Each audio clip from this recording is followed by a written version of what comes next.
Bargo devasya dimai dio yona prachodayat. So this is something significant that I would like really for people to hear, you know? Because at the moment, what's happening now is I'm coming down just to some very fundamental points in this expression of mine. You know? It's just simple things. You say, if someone is genuine, they don't want to waste time. They just want to get to the point. And so do I. I just want to get to the point. Because I don't see any deliciousness in words being spoken, without the power of the heart. I have no time for that, no? So, if someone wants to go through, then I'd like to meet this man, because then, it will be very easy for them just to stay with the basics, to stay with the simplicity. Because the truth of the matter is the mind is drawn to complex, philosophical, expounding of truth and all of that. But the fact is, it doesn't help anybody. In the end, it just gives you a fat head full of information, but you still will not have made it. And somehow, perhaps you will not be disappointed, because maybe in some way you're still avoiding, and maybe you know that you're avoiding, but still something is pretending for whatever reason that is. But if there's someone who genuinely has had a kiss of that spirit, and they just want to completely be merged with it, they will find what I'm speaking appealing, because I am just telling you right here. I'm not sending you 1 millimeter to the left or the right. I'm saying right here. Let's start right where you are. And this is my feeling now. Because there will always be some area of your dynamic expression that could still do with a bit of cleaning. Understand? I'm sure it is the same for the sages. No? There'll always be some little thing, actually I could clean this up. But it's not a big deal. It's not a big deal. Because it doesn't interfere. It's not blinding you to the awareness that you are. It is just some little itch inside the dynamic expression, which totally is a bit unreal, but we cannot dismiss it totally, because it is the area of proving your spirituality also. Because if the tree is good, the fruit will be good. If the tree is not good, then the fruit maybe is not good. So the dynamic life, the daily life, should be the fruit of your understanding. It will be expressed in the daily life. So we can't dismiss it. But don't make the daily life your goal. It is just the area in which the wisdom of your understanding is shining, and you are tasting the fruits of your sadhana, your practicing. But at this point, it's worth mentioning again that even after the state of awakening, of self-realization, of course you can look and say, actually there's a little bit of this is there, if you want to even say that. But I don't feel the sages are thinking about those things. If you look, your look will be intuitive. It will be the universe looking. And either it moves to remove something, or it just leaves it as insignificant. We cannot say ahead of time. We cannot make a book about these things. We cannot make a chart about them. We cannot make some kind of model for that, because it's so alive. You never know. You can never guess the spirit. You see? Because in each moment it can be expressing uniquely, but the source is always constant. It's always the same. Because although you can look and say this is a tangible world, it's an elemental world, it is solid, it's real like this, But when you speak about your life, you really make reference to the earth and the elements.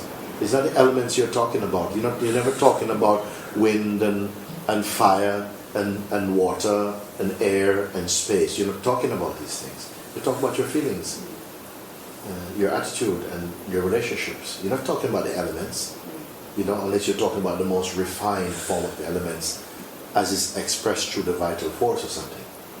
But you're not talking about the earth. You're talking about your emotions and your feeling and your conditioning. and projections and desire, attachments. They're not directly elemental in that way. So we're not talking, they're not objects. In that they are, you may say, psychic objects, because they have they have a sort of force with each of these concepts when they're believed in and so on. They have a texture, they have quality. So you can say, from the most refined perspective, that they become kind of objects, but more kind of conceptual objects, more subtle objects. And an object or quality cannot perceive itself. It's not sentient. It is just an object appearing in the sentience. You see? But we can become more refined and say that even the objects, even the inanimate objects, are somehow arising out of sentience. So you could say that from that perspective, ultimately they are also sentient. But is it useful to say this? Because I can't sit and have a conversation with a table leg. You understand? I can't sit and talk to my shoes. You understand? So we don't need to go that far. Just a certain amount of understanding at a deeper level, say, okay, this is understood. But in practical life, what do I need to know? You need to know that your I, the purest I, it is not a form. We are talking about the world of names and forms. We are interacting with the world of names and forms, with feeling and intention and all of that. So there's the forms and there's the effect of identity corresponding with those forms, and then the feelings that it generate and all of that. But for me, all of that together, I call that the play and the product of the waking state, of the liquid consciousness. It is okay, it is expressing now too, even in these words, it's doing there. But because the words are refined, because they've gone through the filter of the understanding of real seeing, you see, and they cannot contaminate. They're just like, it's like taking dirty water and putting it through some filter of sand and refining, things, and it's coming out clean water. The clean water was potentially in the dirty water, but you have to take out the filthiness, and then the clean water comes. You can see. The filter is called Satsang. The filter is the Satsang, it is true. The filtering is the Satsang. The pure water is there, but you cannot drink it with all that filthiness. It has to be sipped out somehow. Whenever we speak in this way, the sincere beings, they immediately feel the vibration of that, because it throws off the dirt. It's like it's filtering right now, and it just takes out the dirt and leaves only the pure being, and that has a pure vibration inside. So the spaciousness and peace again, light. So again, you're drinking the pure waters of the self again. This for me is the living sadhana, because if it's going to take 6 months or 6 hours, I say there's something not truthful about it, because the self is here. We're always taking that what I would call the unreal self, is the thing which is most present, and the real self will take time to get to. But I think this is a contradiction. The real self takes no time to get. It's here. You see, and it is the most now. But we are feeling that our ego is the one that's really present, and so it will take time to get to the real thing. But the real thing is the thing which is present, and the unreal self is just appearing as though it is actual, but it is not. It's like you look at a book and you can only see the letters on it. You never see the plain paper in it, because your eyes always just go to the pictures or to the text, But the page on which it is written, you don't see. You're not aware of it. This is good. Amen, amen, amen. Google. Because I can see now there is always this kind of something is not here yet, or something is missing. There's always something that, but now but I can see that it's another thought in a sense.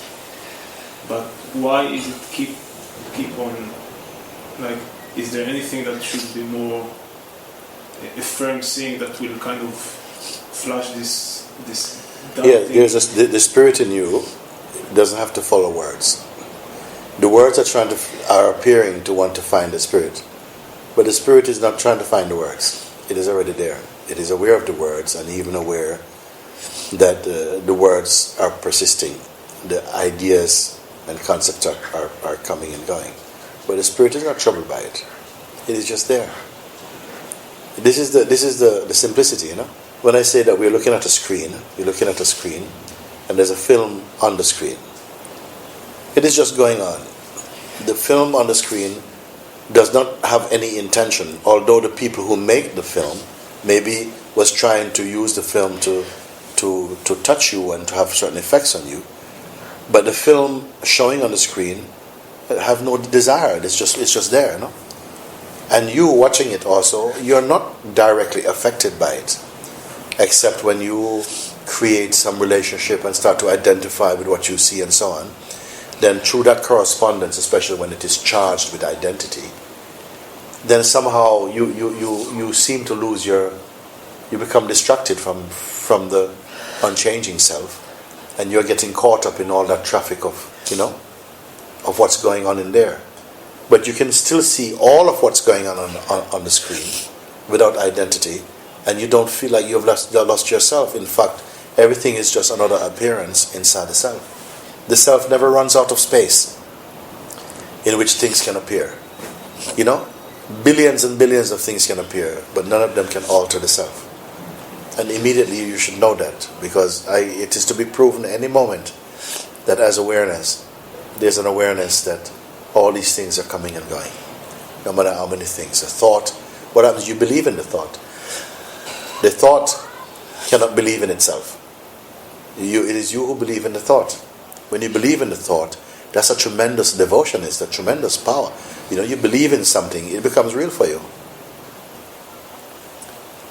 It's inside your consciousness. If you look at someone who is in a strong relationship of belief, you know, then you see that somehow there's a power in that. There's a power in that, you know, and it's not necessarily truthful. One time I was in a taxi in New York. I was taking a taxi in Manhattan, and then the driver, he was. It was a time when there was some violence was happening between, it seemed like some black people, and I don't remember which type it was.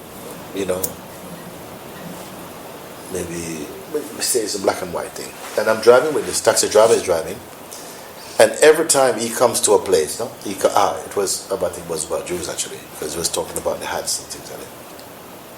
He just has this very strong feeling that there's this collective conspiracy to just try and demeanor black people or to oppress them. There's a very strong thing. So every time we go to a place, we keep seeing these people, and he goes, look, see, he walked exactly in front. This is the point he's saying to me. You see, that's the point I was trying to tell you. Look, he's doing it now. And this is just somebody walking across the road. But he thinks that this person is deliberately in a program to try and sabotage and to do so. And I can see the belief inside is so strong, and the rage, because he's so strongly convinced himself that this thing is true. You see? Now somebody who has similar mentality would say to me, but you see, man, you don't even understand. You're a foreigner. You don't even understand what's going on here. You understand? But I have to live with this every day. These people are oppressing me every day. And I can look and I see many, many other black people who are completely not touched by anything like that. But he is in the feeling that, like we are all just being oppressed by these people because it's so alive in his mind. Now, how are you going to convince someone like that? Sometimes I wanted to say to him, brother, how can you say this? And I have an exchange with him. But there's no space. Even when he's not speaking, his spirit is so antagonistic that if you just try to challenge, he will tell you, look, you're on their side. Now, how are you going to speak with someone like that? You cannot. It's best just leave them. Take your taxi ride, get out, and just leave this man. You see? Now, somebody may say, but why you should try? I said, no, I don't. My life don't work like that. Energetically in my heart, I know it's not the thing to do with this person. Unless you want to create more aggravation, because he's in such an exaggerated state of projection that he's completely blind by it. It's become a reality for him. And he just thinks that if you don't feel like him, you're just ignorant, you're just sleeping. Can you imagine? And he is not an exception to the rule. Everybody is in their little bubble. Some bubbles are more soft. Some bubbles are more kind of about later. Some bubbles are about, tomorrow. Some bubbles are about last month. Some bubbles are just about your own self. Everyone is in their own little sleep machine. Your own little mini submarine moving around in the world, looking like you're open but not open. I can't say everybody's so tight, because there are people who are coming out of that. They're coming out of that. Satsang is such a space, whether it is a Hindu satsang, a Christian satsang, a non religious satsang, whatever it is, every being is in satsang somehow, because they are compelled to evolve and to come towards the Father. They have to do it. When you see these things, I am not saddened by them, in fact, to be honest. I'm not saddened by it. Saddened. I don't feel sad about it. You think, oh my God, but it's you must be really sad about it. I met one boy from Nepal, just a few weeks ago here in Satsang here. And he was completely angry about it.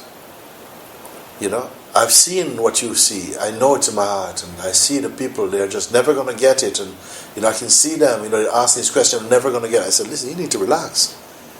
You have not seen it. Because if you've seen it, you have not finished your seeing, because you're all entangled in it. I'm not so sad about it, not deeply. I can say that sometimes I'm a bit saddened by things. I do feel pain. I do feel, a sickening feeling inside when I see injustices and, ignorance. I see it. No? But it doesn't stay with me. It cannot stay. My energy is not lost there. It's not spent there. My energy is spent on just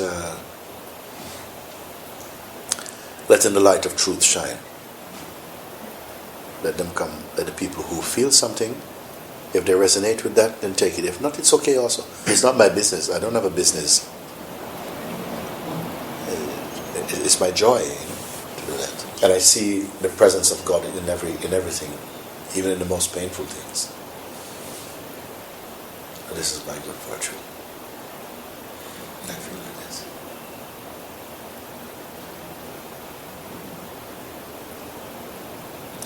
You cannot spend your life just trying to clean yourself of every single unpleasant feelings. Because the unpleasant feelings are not real. It's like you're trying to get rid of something that's not really real. So you cannot get rid of it until you wake up to its unreality. Because it will keep on coming because of your belief. It will keep on coming, And it's in the body. It's not the way the truth can be realized in that way. Like for myself, I notice, that very often when I go on top of a very high building, I feel very strong feeling of, I don't know what they call this feeling, a vertigo or something or whatever like that. And it feels like, I don't know where I would have come to feel like that.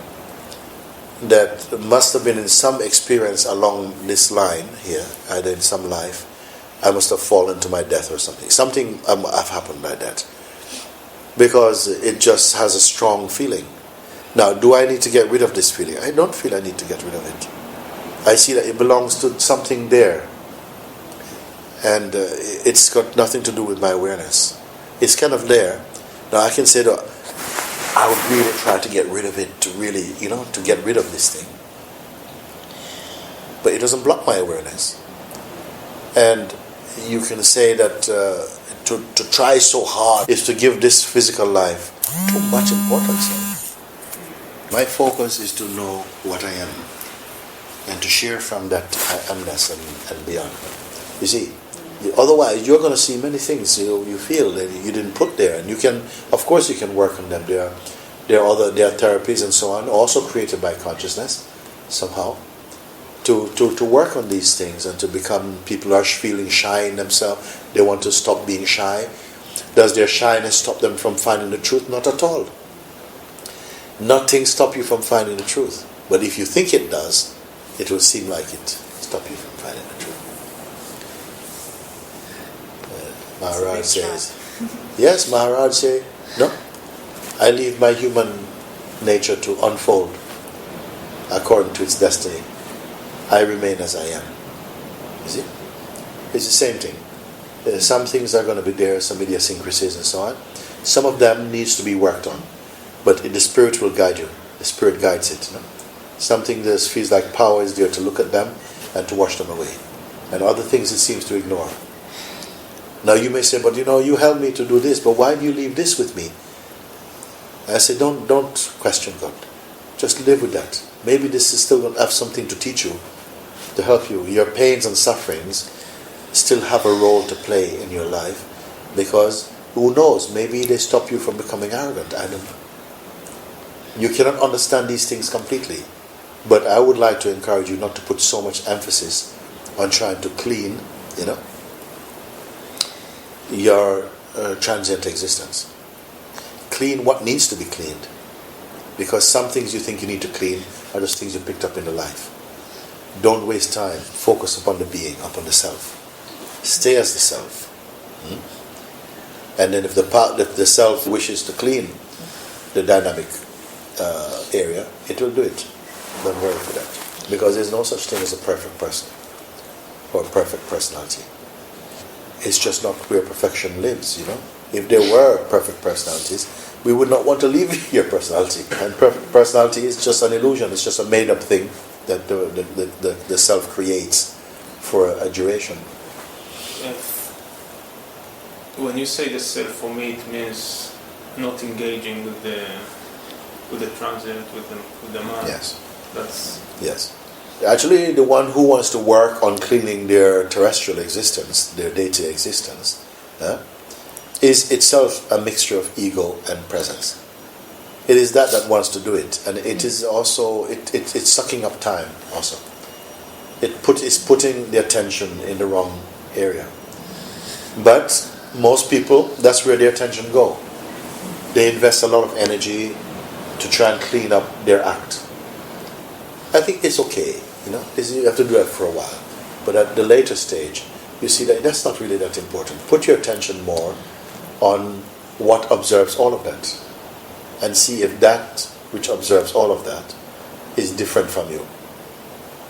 See if your being is less when it is centered in awareness than when it is centered in the person. Feel it, you have to use it. No? Is your being, more real when it is centered in the name of a person, or when it is centered in awareness? You can observe. You see?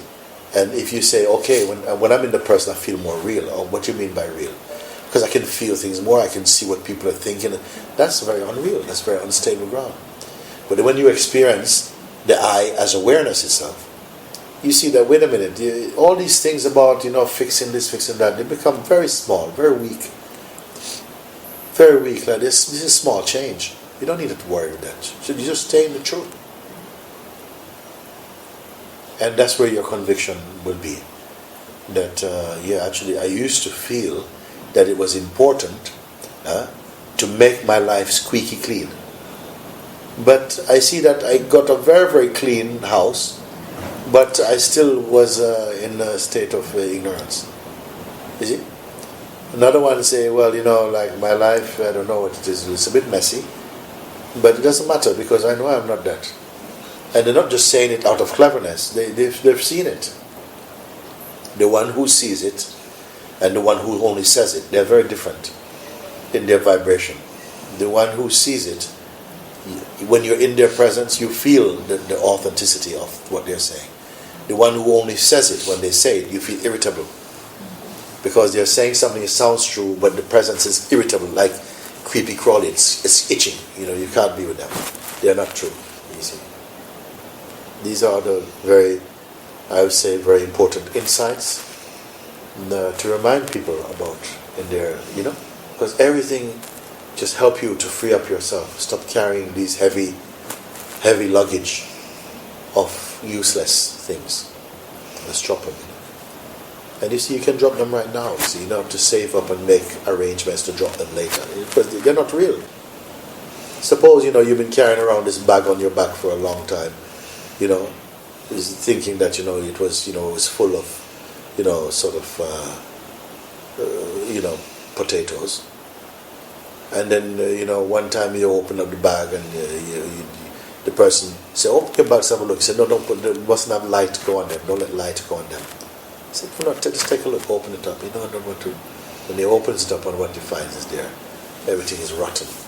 Or it's a bag full of, of horse shit. You've been carrying this thing all your life. Then would they say, okay, fine. All right, we're taking a look. You've seen now. Carry on. You won't want to carry it any further.